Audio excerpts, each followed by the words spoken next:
CA परीक्षेत सांगली जिल्ह्यातील 18 विद्यार्थ्यांचा झेंडा, निकालात मुलांची बाजी। सनदी लेखापाल सीए परीक्षेचा निकाल रविवारी जाहीर झाला। यामध्ये जिल्ह्यातील 18 विद्यार्थ्यांना झेंडा फडकवला आहे। मे महिन्यात ही फाउंडेशन परीक्षा झाली।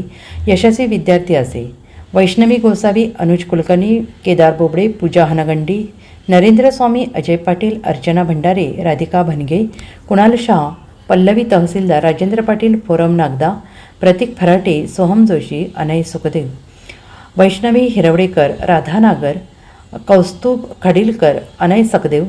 सांगली सीए असोसिएशनने यशस्वी विद्यार्थ्यांचे अभिनंदन केले आहे। दरम्यान जिल्ह्यामध्ये सीए तथा सनदी लेखापाल परीक्षेत नेहमीच दरवेळेस मुलीच बाजी मारतात असा नेहमीचा अनुभव आहे, पण यावेळेस मात्र परीक्षेत मुलांनी बाजी मारल्याचं स्पष्ट झालं आहे।